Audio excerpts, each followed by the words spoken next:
step aside, Hasan. We have a new goat. Spanish language. Last year, the Congressional Hispanic Caucus met with TikTok. This was one of the conversations and a source of the discussion was addressing Spanish language XQG disinformation and misinformation. It remains an urgent priority for the Congressional Hispanic Caucus as Hispanics across the country increasingly turn to social media for vital information. We heard earlier in this hearing that there was, video. There was a TikTok post threatening the chair of the committee, and it took some 40 days to take it down. So I guess I'm a little concerned if your team doesn't have the resources and the capability to flag it was a gun. What kind of capability? XQCCP is what they're calling him. I love that. Spanish speakers. Is he defending TikTok? Is he defending? Dude, his love for Booba on TikTok is causing him to defend China. That's awesome. I fucking love that, dude. And we are open to all everyone to come here and freely express their views. So it is our commitment to make sure that the safety of those users, regardless of the language, and of course, the Spanish language user base is super important to us. Okay, we need to make sure that we continue to invest in that. Okay, so you don't have an answer then. Okay, I will look forward in your coming back. We've heard a lot about the concerns about children who may be on TikTok. Mr. Chu, at what age do you think it would be appropriate for a young person to get on TikTok? We have 3 different experiences here in the United States. There is an experience for under 13s, which is highly restricted. I'm asking what you think would be the appropriate age to have a child get on TikTok. Our approach is to give differentiated experiences for different age groups and let the parents have these conversations with their children to decide what's best for their family. So you think that there is a sufficient safety mechanism for an 8-year-old to be able to access TikTok? An 8-year-old's experience on TikTok will be so highly restricted that every single piece of content he said yeah will be vetted by Common Sense, our third-party child safety expert. I don't know how we would watch it together, though. The 8-year-old will not be able to post, and the 8-year-old will not be able to see any personalized I'm gonna call him. And zero advertising in that experience. The biggest weapon to all Chinese propaganda, dog shit, trash, harmful, anti-chill material is parenting. No, that's not. I see. This Holy is shit. He's agreeing with it from a libertarian perspective. That's like he's agreeing with it from that point. Because okay, my microphone is working. All right. My kids live in Singapore, and in Singapore, I don't know why we do not have the under 13. So fucking experience. woke. If they lived here in the United States, I'll let them use the under 13 experience.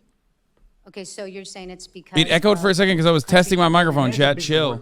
It's your job as a parent to find solutions, right? To when you're not there, when you're away. For the devices not to run fucking rampant and give them dog. If that means they cannot have the device, so fucking be it. Does that sound extreme? Yeah, there's other solutions, right? No, it's not because it's POC that he's getting cut off. It's your job. When you become a parent, you have your job as an engineer or whatever, right? Or a worker at a job. You now have a second job. You're not a parent, right? It's your job to find solutions tailored for your lifestyle, for your children not to be harmed by online social media behaviors and ongoings. If you cannot take this So wait, job what's your next take time, on the situation? wear a fucking condom, fuck, or just jerk off, pussy. I think that I don't have the perfect answers for this, which is like the worst thing to admit. I really don't know how to like enforce regulation. But I do believe some level of regulation is a necessity for all social media platforms. Yeah, I do. I think it's a very unpopular thing to admit. It's a very unpopular thing to say. And I don't know what it would look like on the policy front. But yeah, I think that there is very valid concerns, not for TikTok, but for all social media.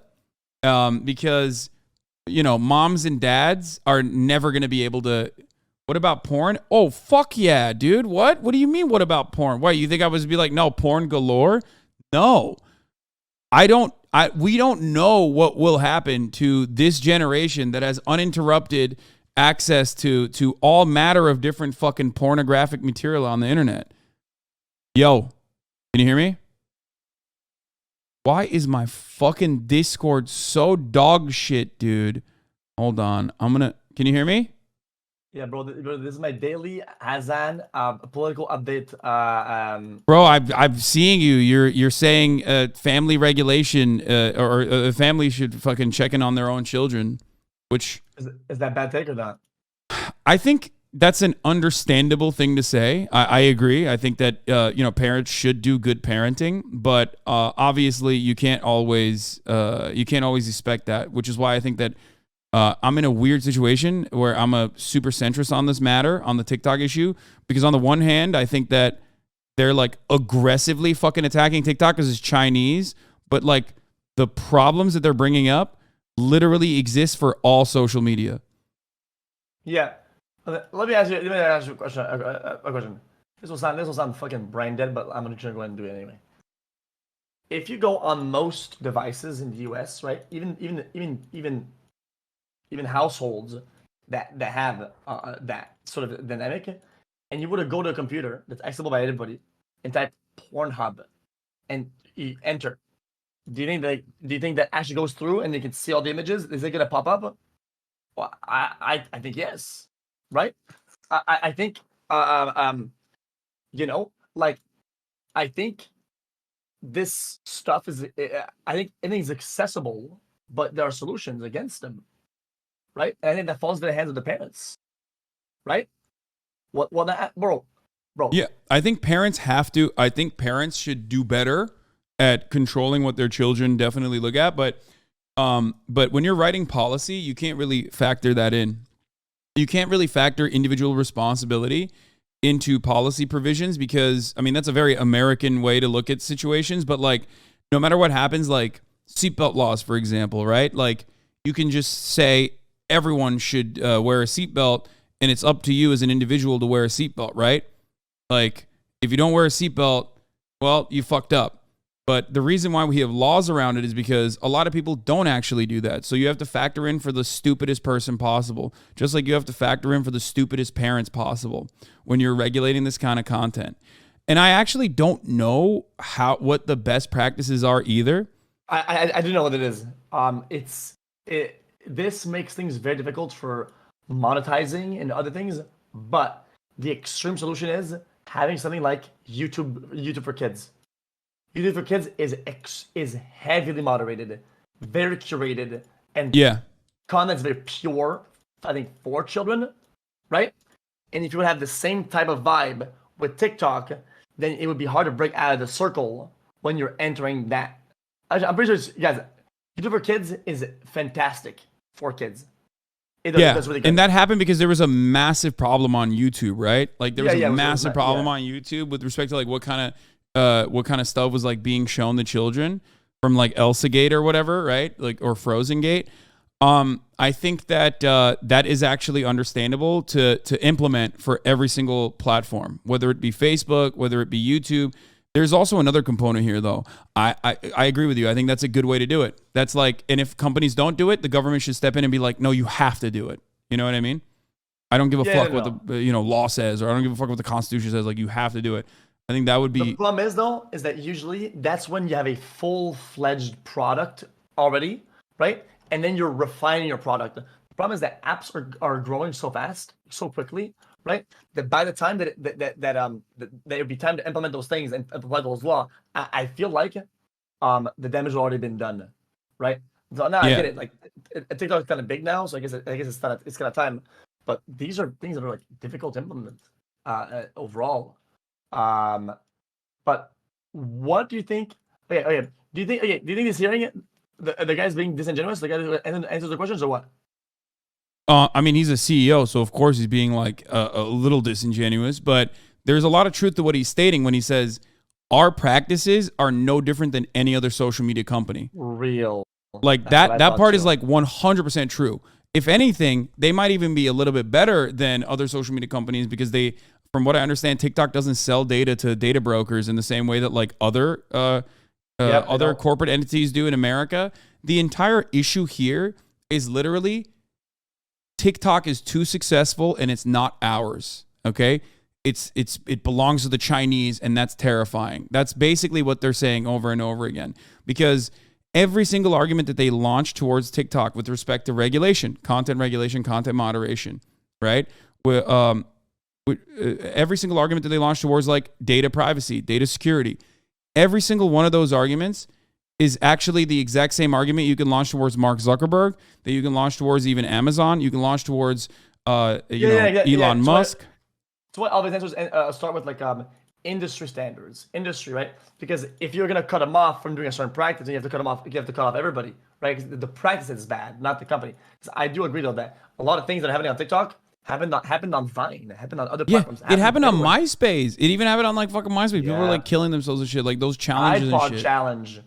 Yeah. Tide Pod was from Vine. Yeah, so it's like, I mean, well, TikTok is technically just a Vine reskin anyway. It was Vine and then Musical.ly, and then Vine TikTok bought Musical.ly and blew it the fuck up because it like blew the doors off the algo and basically let shit fly no matter what, right? So ultimately, I think, and this is what other people are speculating on as well, the reason why they're doing this is because, like, you know how Meta, Facebook tried to do like Instagram Reels and it fucking failed? And YouTube is now doing shorts, right? Yeah. And YouTube Shorts has been pretty successful so far, from what I understand. They're doing good, but they're not brute forcing enough. The problem with YouTube is that they're so defensive of their main product, their YouTube content. Yeah, product. the VODs. Yeah, the VODs. Yeah, the VOD that they can never integrate a new product. But actually they never brute force it in. They're just like, I think there's an option, guys. You can click this if you want to. Like it's not.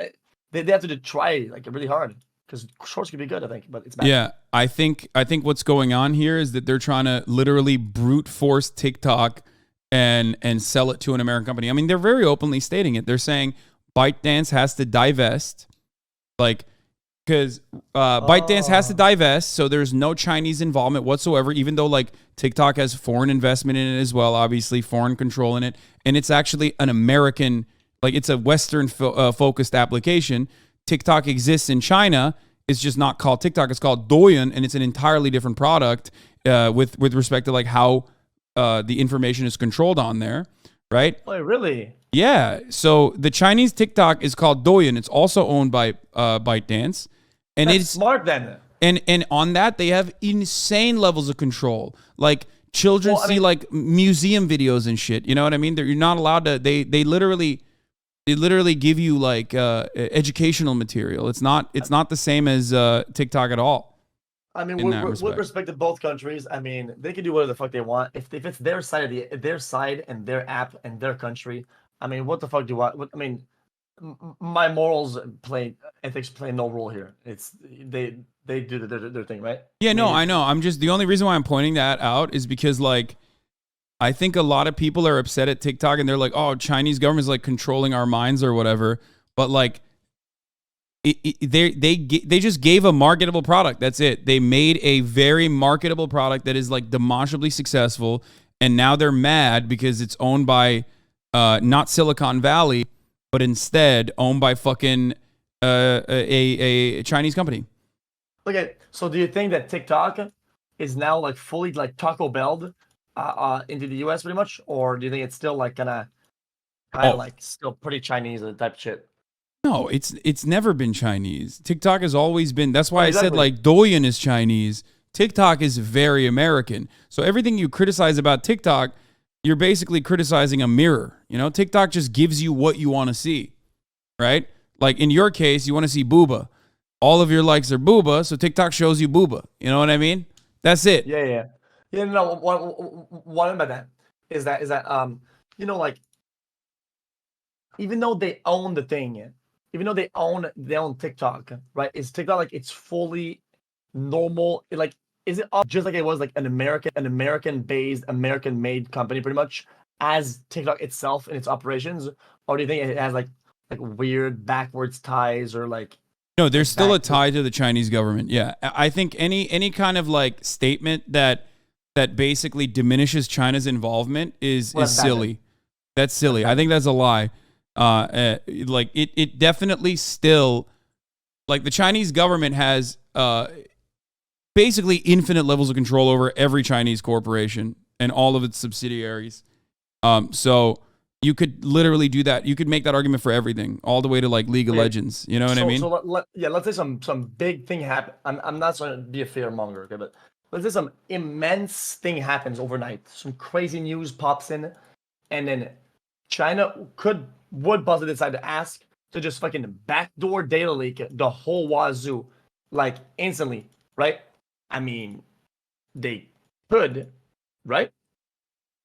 What do you mean? Oh, they'd like get all of the information through backdoor measures if they want to? Yeah. If it just says, yo, open the back door to the fucking data and just, we need all of it. And they could just suck all like the US, US based, US sourced user data. Yeah. Oh, 100%. Boom. Yes. I'm pretty sure they could do that. Now, here's the funny and interesting part about that, though. I mean, here's the interesting part about that, though. Okay. The American government also has that access to every single application, and they use it regularly, except for TikTok. I think that unless the Chinese government says, yeah, no, you can take all this information as well, we don't give a shit. I don't know if the Chinese government or like ByteDance is given backdoor access to like the FBI, NSA, CIA. But I mean, they can just look at that through your ISPs anyway.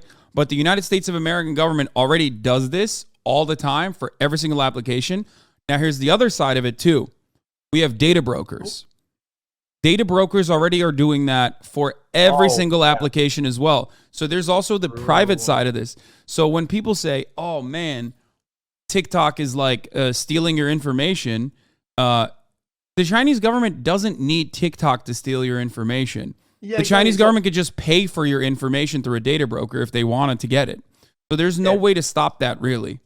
So what I'm getting from this is that there isn't much more information than what is already sold by data brokers that would be important or crazy that somebody else would have. Like, if they want to have it, if you want to have most of the info, or info that matters, they can have it through data brokers.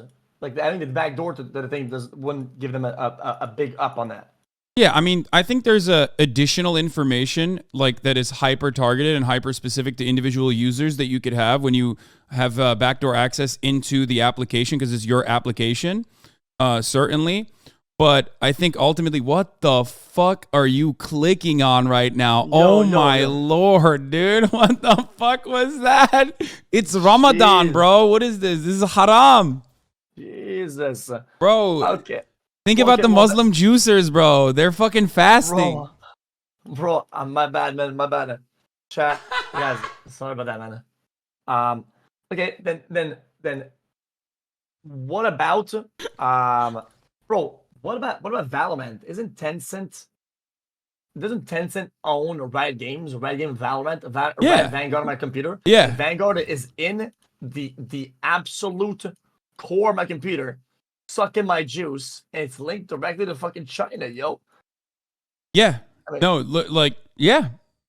Exactly. That's why I said League of Legends. Yeah.